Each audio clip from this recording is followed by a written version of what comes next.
மது அருந்தி வாகனம் ஓட்டிய 7600 பேர் மீது வழக்கு பதிவு செய்யப்பட்டுள்ளதாக சென்னை போலீஸ் கமிஷனர் ராஜேந்திரன் தெரிவித்துள்ளார். சென்னையின் மிக முக்கிய பிரச்சினைகளில் ஒன்று போக்குவரத்து நெரிசல். இதனால் ஏற்படும் விபத்துகளை தவிர்க்க சென்னை போக்குவரத்து போலீசார் பல்வேறு அதிநவீன மீட்பு வாகனங்கள் மற்றும் இயந்திரங்களை வாங்கியுள்ளனர். 14 மீட்பு வாகனம், குடிபோதையில் வாகனம் ஓட்டுவோரை கண்டறிவதற்கான 62 சாதனங்கள் மற்றும் போக்குவரத்து விழிப்புணர்வு ஏற்படுத்துவதற்காக 2 வாகனங்களும் புதிதாக வாங்கப்பட்டுள்ளன.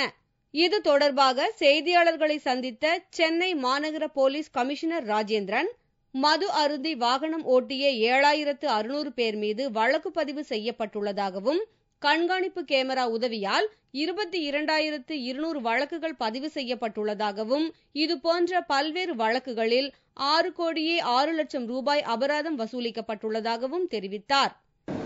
இந்த வருஷத்துக்கு 8,11,000, லாஸ்ட் இயர் இதே சமயத்துக்கு 5,92,000. கலெக்ஷன் வந்து we have collected about 6 crores and 6 lakhs this year. Collected money 6 crores and 6 lakhs. இது வந்து லாஸ்ட் இயர் இதே நேரத்துக்கு வந்து 5.6 crores கலெக்ட் பண்ணிருக்கோம்.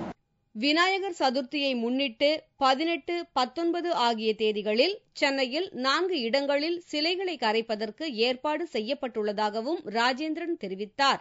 சென்னையில் உள்ள சிலைகள் மட்டும் இல்லை, சென்னைக்கு வெளியில இருந்து வர சிலைகளும் இருக்கு, சபாவிலிருந்து வர சிலைகளும் இருக்கு. கிட்டத்தட்ட என்டையர் ஸ்ட்ரென்த் டிப்ளாய் பண்ணுறது 9,000 people will deploy. டிராஃபிக் டைவர்ஷன்ஸ்லாம் வரும். இது 18, 19 வந்துகிட்டே இருக்கும். 19 ஈவினிங் ஒரு 6-7 மணி வரைக்கும் வரும்.